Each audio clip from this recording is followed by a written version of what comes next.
I came today to occupy the Occupy Wall Street demonstration because at my age I've lived a very blessed life in this country and had every opportunity, and somebody provided the schools, the roads, the infrastructure to make me successful and have a wonderful life.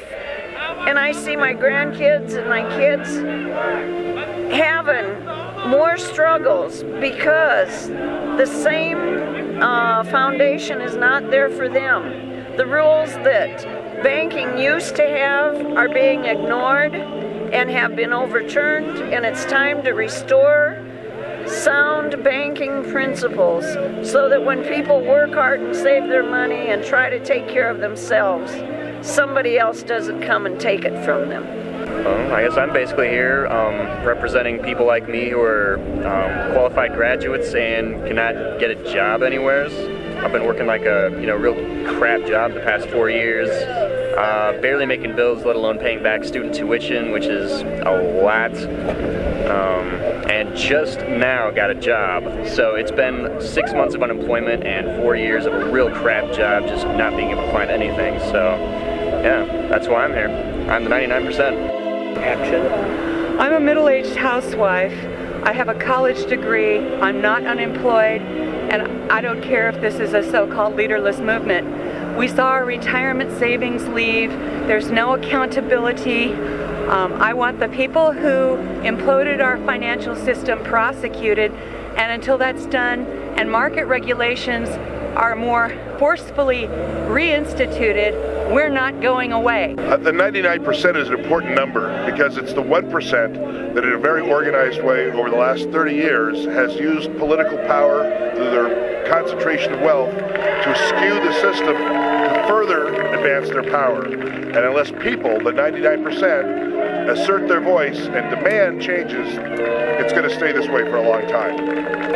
Hi, I'm here today and I'm gathering information, learning more about Occupy Omaha and all other Occupies around the world to understand how I have ended up in the 99 percentile. I guess the reason that I'm here is because when I look around at the world, I see a massive amount of injustice going on. In the U.S. right now, the level of inequality is greater than in anywhere else in the world, and we have, as has been said by other demonstrators, that we've watched for 30 years as standards of living decline in our nation while the rich have had it better than ever. The corporations are in control of our government and they own the vote, and I'm here to hopefully participate in something that will promulgate the end of that. And that's why I'm here.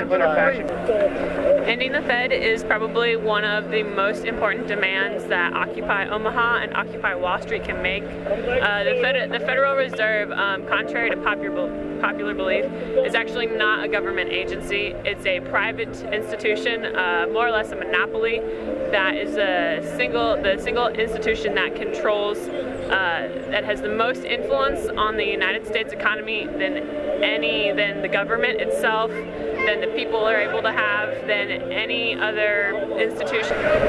Basically, the reason why I'm here is I feel that it's gotten out of hand. Corporations have way too much control over our lives. There needs to be campaign finance reform so that people have more of a say. I think it's good that people are getting together. I think this is the only way that things will change, is if people do more things like this to show that we are serious and we want change.